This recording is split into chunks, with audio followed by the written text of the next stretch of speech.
Wrong week to quit sniffing glue. Well, I saw the thing coming out of the sky. It had a one long horn and one big eye. Well, welcome back. It is the second full week of July in 2017, and this week we are getting on with the Cyclops and the Bandai Millennium Falcon. And you know, friends can be a wonderful thing. Having the weekend off to ponder the flocking of the Cyclops. I had more than one friend. Of course, there was Elliot on the website, who's on the YouTube channel, who asked me if he didn't think this was going to end up looking like one of those old bobbleheads, the old flock bobbleheads. And of course, that got me to thinking that it would. And I was telling somebody else about, I'm going to flock the legs of the Cyclops, and they said, "Isn't that going to end up looking like a chia pet?" And I'm going, this is the kind of support I really need. So I said, no, it's going to look good. And they said, well, what happens when you screw it up? I said, what do you mean when I screw it up? And they said, okay, if you turn out not to like it, what are you going to do about it?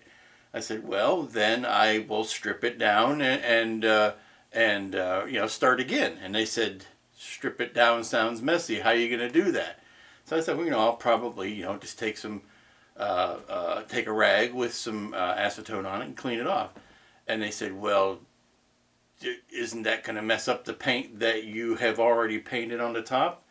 And I went, and they said, maybe you should do a test part of it first. And I said, well, look at this lovely thing here. And they said, yeah, that looks good on a nice pole like that, but it doesn't have the same, contours and ins and outs as the Centaur, or the I keep calling it a Centaur, sorry, the Cyclops legs do.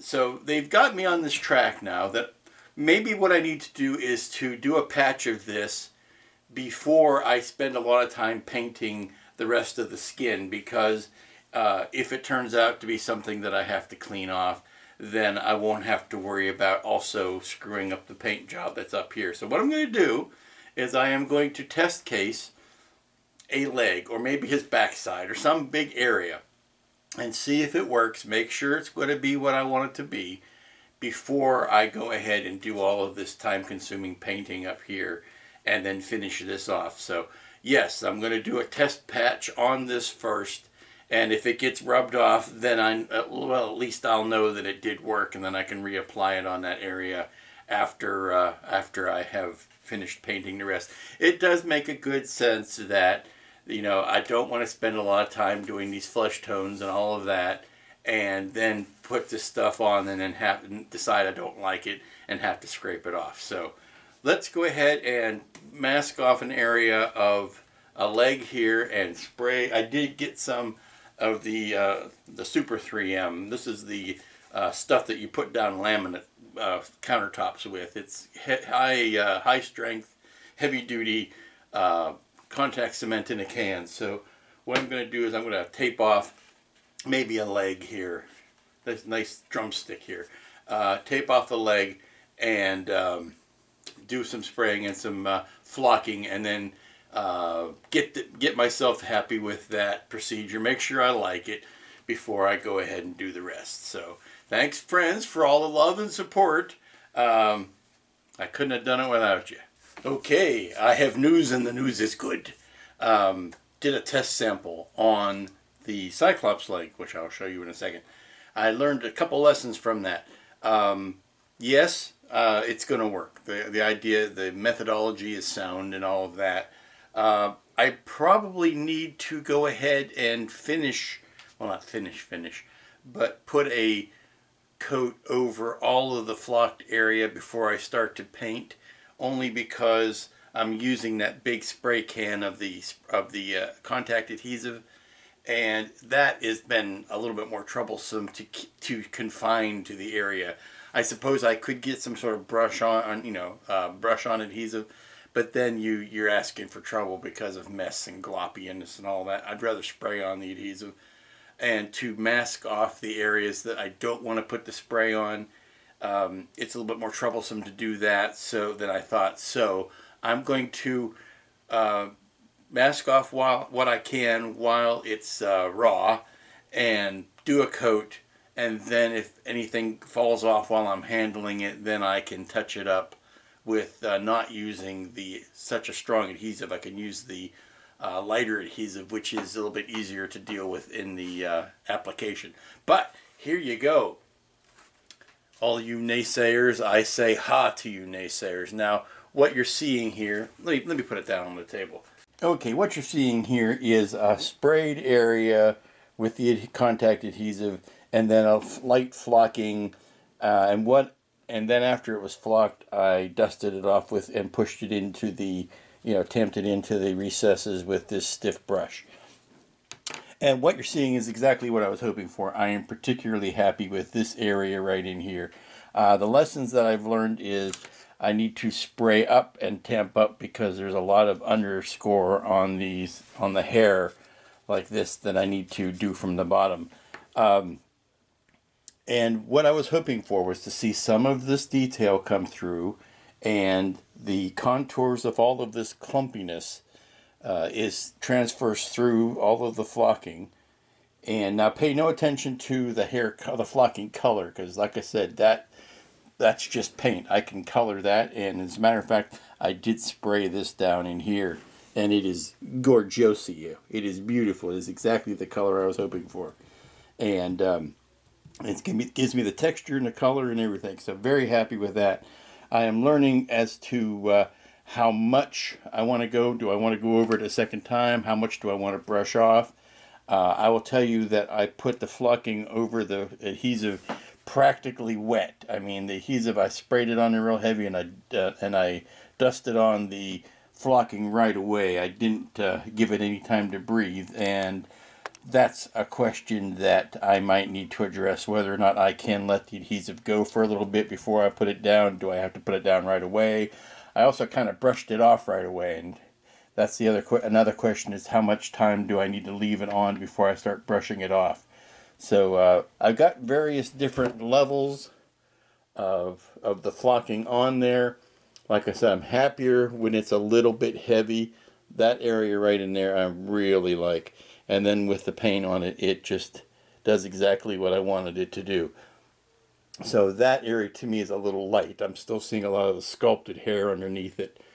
So the lesson learned here is how much flocking, how soon to wipe it off, how much aggressiveness to use with the brush when I am wiping it off, that sort of thing. But I think what I want to do is do this much over all of this and on the back, and that'll be today's work, and then let that dry overnight, come back tomorrow and start brushing it off and doing that kind of stuff. But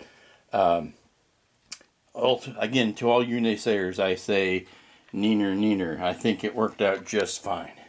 Good morning. It is Tuesday, and after a night of drying, the fur on the haunches is exactly where I want it to be. Now, the color is spotty. Yes, I'll grant you that, because I was trying out to see how well it was taking paint, and it takes paint very well, but apparently it only takes paint once. So I need to put an overall coating of this reddish brown hair color, and then maybe I'll go in and shade some with a darker brown / black. But once I got it painted, I can't necessarily make it lighter again. It doesn't take pigment like that. What it's basically doing is the Comart is staining the color of the flocking, but then I can't really put any pigment on top of that per se. But the good news is what is down substantially. I mean, I can't brush this off. That is not going to come off casually. And of course I'll be careful when I'm handling it, but I mean, it's on. I think that the flocking is on for the long haul. It is not coming off even after, this kind of abuse. So all is good now. So what I'm going to do is I'm just going to shake loose what loose hairs I can find, and then put a general coat of the brownish red over top of it. So let's get that taken care of.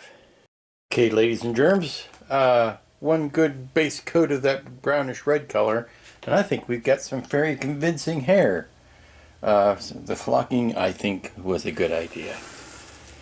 I like the texture of it. I like the color of it. I like the fact that it covers up the sculpted in hair, which kind of looks like a Barbie doll. You know, sculpted hair never looks good unless your character has slick back hair, and this character never had slick back hair. So, and I like the pressing in the flocking gives me the clumpy look that I like. It's not all smooth, you know, and featureless. So let's take the tape off and expose the upper portion of the torso. Playing with the white balance here so you can see the contrast a little bit better, but I think that's a nice transition there. I'm going to have to do some blending, and I might even do a fine line of flocking with even tinier grain stuff right around the borderline there, but I think that accomplishes my goal quite well.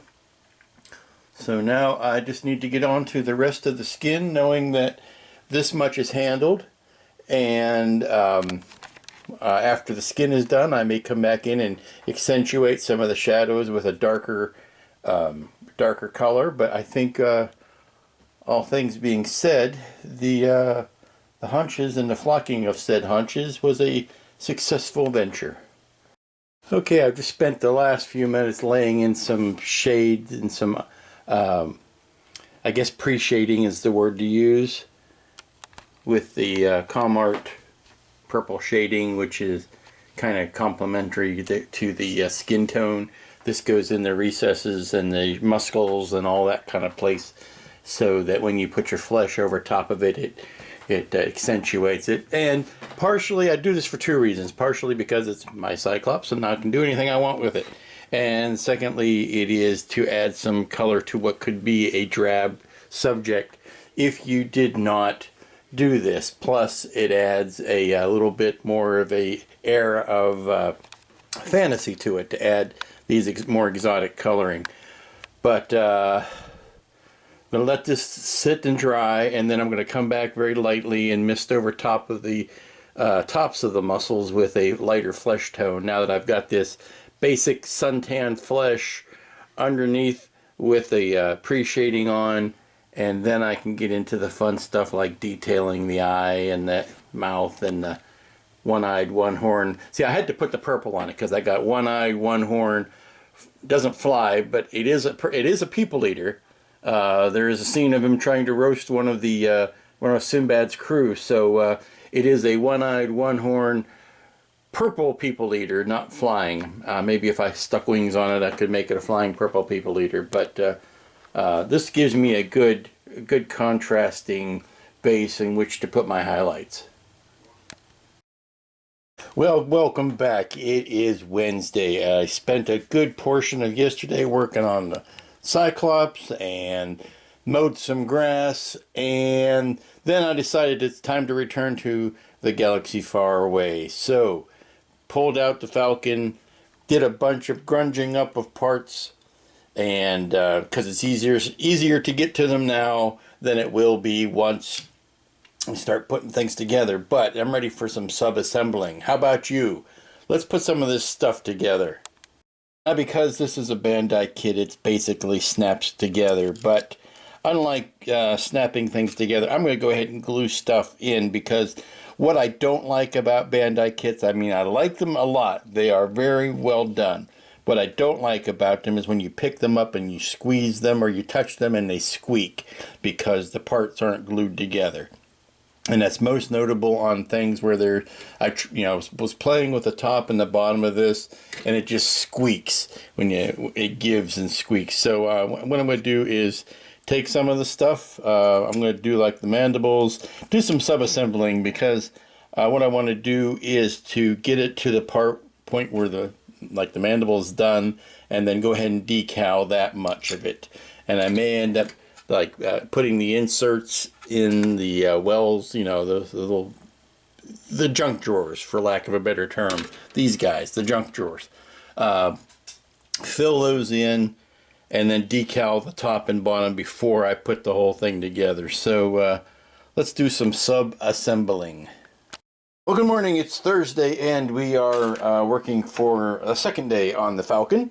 And we're getting down to the point where I need to start painting things that I can't just slop black paint on.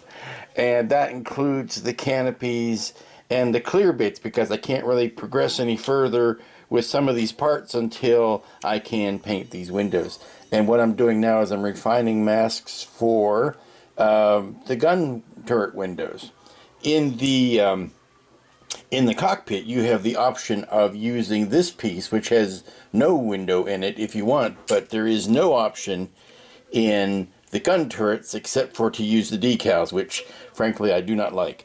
So what I'm going to do is make masks for all of the circle, or for the circle in the center, for all those polygon shapes around the edge, and then I'll be able to spray that with an actual gray paint to make a framework. So I'm refining that right now, and at the same time I am doing the same thing for the cockpit piece, because I do want to use this one with the window glass in it. And rather than trying to hand paint all those little stays between the windows, it's easier just to block those and paint, which will allow me to put the paint on thick enough to light block. I have to decide also how much lighting to put in this guy. I think I'm going to put one little light in the cockpit.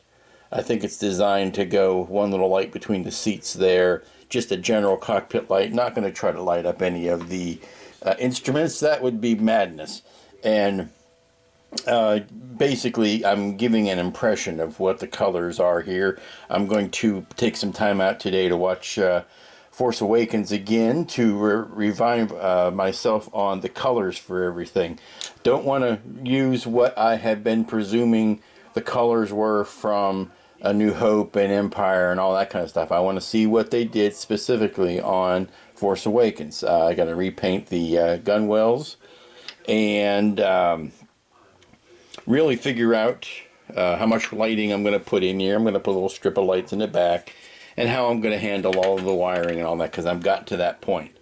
I've got the edges all in and highlighted and touched up and all that kind of stuff. Now I've got to put these real fine wiring harnesses on the edges, and I'm going to touch those up on the sprue before I clip them off and attach them. So I've done all, like I said, I've done all the work I can do sub-assembly wise, and now I need to start tackling some of the assembly. I've decided not to use the landing gear. I'm going to do an in-flight mode on this base, so the landing gear wells will be covered over. I don't even think I'm going to, I might build the landing gear out separately and then decide if I want to snap them in and out, and that means not gluing the covers down, but I'll have to see. The nice thing about these Bandai kits is that you can have these kinds of options. So I'm going to decide that. Also, I need to decide if I'm going to do any altering for the gun, specifically the bottom gun. If this is in flight, if Rey is piloting and Finn is firing the gun, then the gun should be stuck out at that vertical position. So I would have to alter one of these guns to stick it in the wrong position. So that's the kind of stuff I'm worried about. So also going to start putting the decals down today. I've got the grates in, the covers over the engines. Got, like I said, about as much as I can do topside wise. I just need to start putting the guts together. Okay, I'm laying decals down now on the Falcon, and we are going to see just how good Solvaset is, because this big old decal is sitting over top of pipes and all kinds of details that are raised up. So I have put it in place and splashed some Solvaset on it, and I want to see how well it settles down. These ones I've done earlier seem to be working okay as far as, you know, settling down over the bumps and whatnots, but we'll see. And we'll go from there. But that's probably the biggest test of it so far. Okay, for the last hour and a half or so I've been putting decals on, and this is exacting and tedious work, and something that is best done in stages, because you can burn yourself out on it pretty quick. Now these are hunkering down pretty well over the bumps and lumps.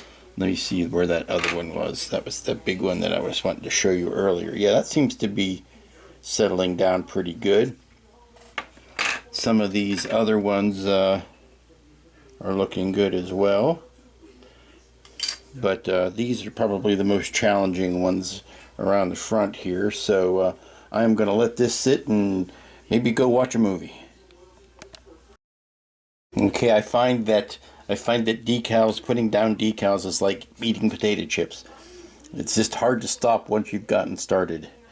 So I'm trying to touch areas that are completely away from other decals, because what's happening is I'm bumping ones that I have already put down by trying to put new ones down. So I'm trying to restrain myself to areas that I have not decaled before.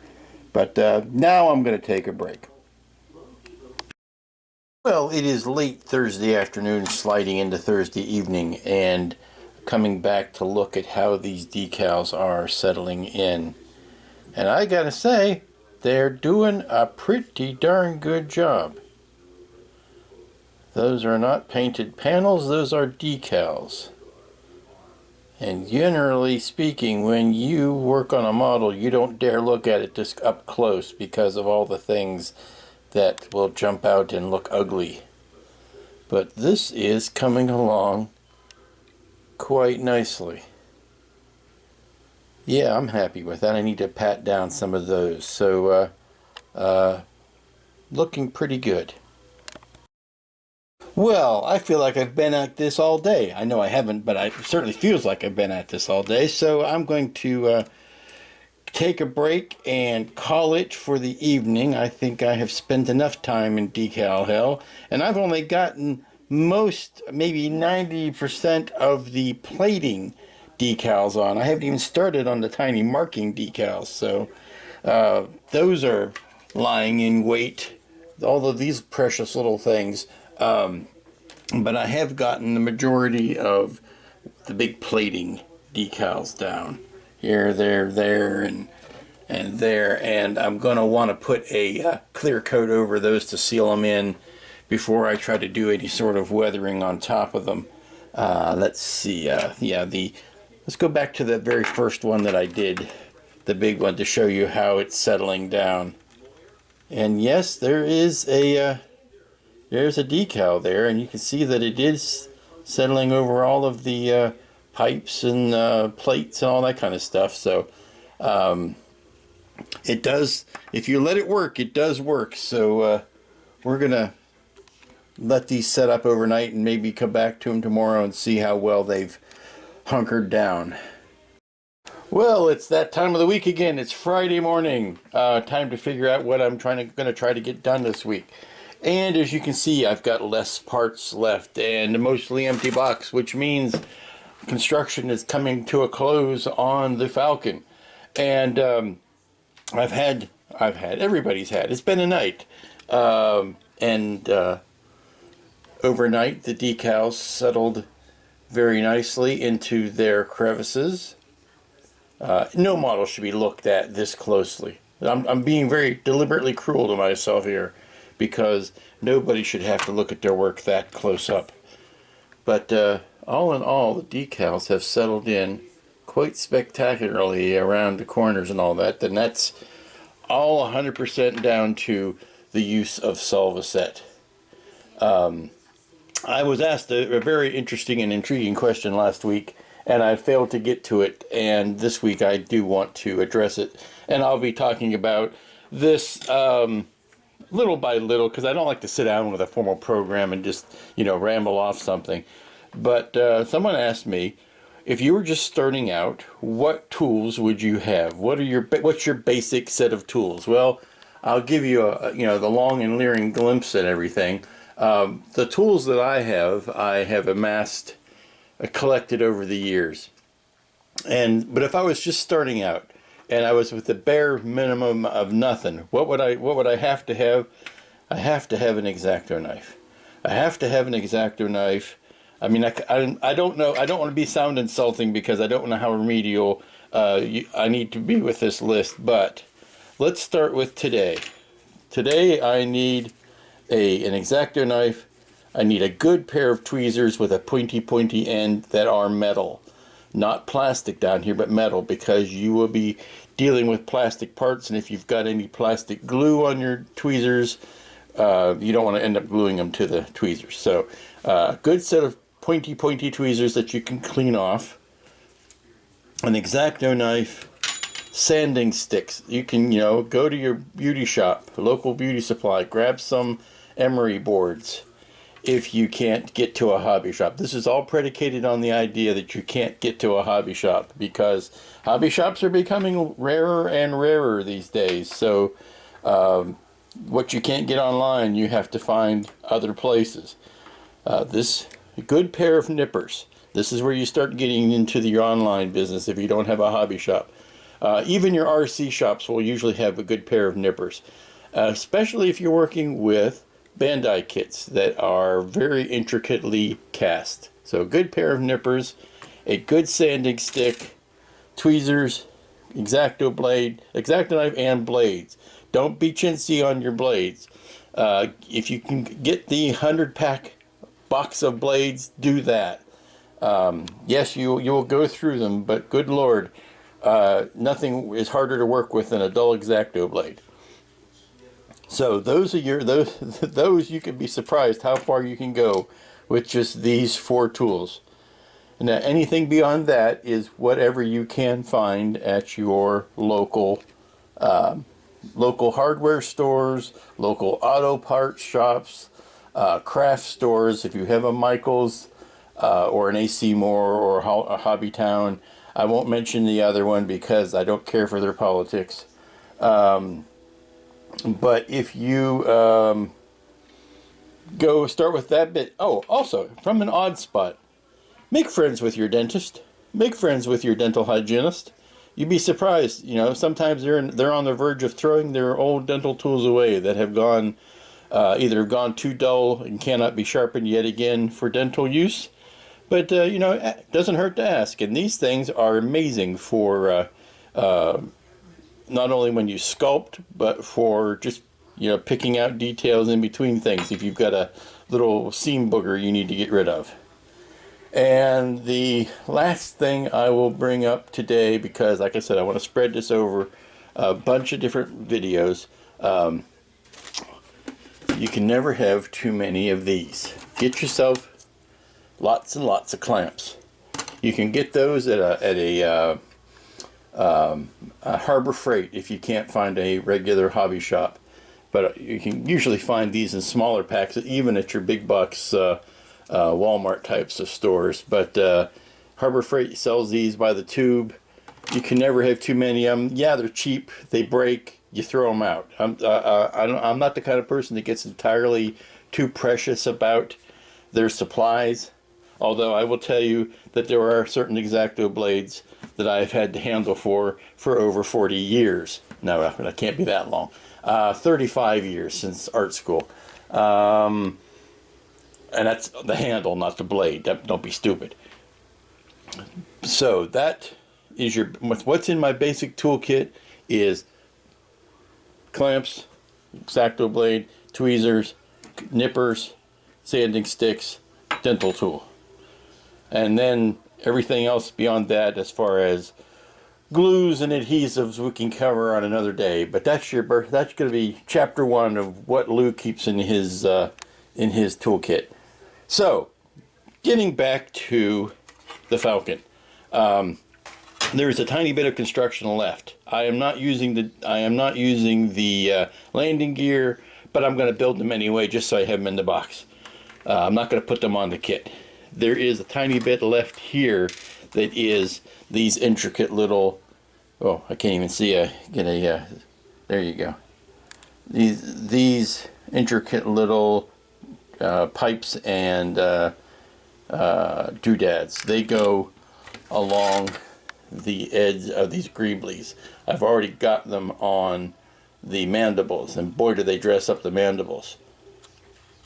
So I'm going to put the rest of these on, and they go here and here and there, and then I am going to pack up the Falcon for the weekend, because everything else that I've got is in the hyper detail painting the cockpit, painting the gunwales area, and I'm not going to get to that today. And I still have all of the detail decals to do. So my plan for today is to finish this tiny bit of construction and then hit everything with a clear coat to lock in these decals, and then set it aside for the week. See, it's getting almost where it's ready to close up. Close it up and then set it aside and pull out the Cyclops, because I have not worked on the Cyclops for a couple days and he's getting lonely. And you can tell by the obvious overshading that I am having fun with the purple paint. So I've gone in. Sorry, the way this guy fits on my tabletop, I don't have a lot of room to pull back. So, but you can see here that I've put in the shading and overdone the shading where it is, and now I'll let that dry for a little bit and come back and do some top coating. But yeah, it's been most of a week now, and I really am still digging that flocking. Okay, I'm doing a little bit of, while I'm waiting for this to dry, I'm doing a little bit of eyeball placement. And what I've done is I've cut a simple iris about the size I want it out of vinyl. And I'm just thinking, placing it into various positions and thinking where it looks best. And if I was having that view, that would be, obviously he's looking at something down on the ground. In the movie it was various members of Sinbad's troop who were throwing spears at him, and so he needs to be looking down at them and towards this inside. If I do that, then it just looks like he's not paying attention, and too far in isn't good either. So let me put the eye just about where I think it needs to be, plus the fact that it needs to be not in the center like this, like he's looking straight. It needs to be looking down, so something like that. Okay, I think that's the optimum position for the eyeball. It's low in the socket. It's hitting the bottom eyelid. Now, of course, the iris will be brown and only the pupil will be black. So what you're seeing is a big pupil there. It looks more cartoony, more lila than actual Cyclops. And it looks good from the side. Okay, so what I need to do now that I've got that is I'm going to take an X-Acto and finally trace around that so that I can paint it in. And I know that it'll be the right size and the right orientation. Okay, here we have an eye issue here. I'm wondering if the brown of the eye is large enough, if it's taken up enough space inside there. It looks awfully small. There's one big difference between the sculpt of this kit and the actual character from Sinbad, and I will show you that difference right now. See, here's the thing.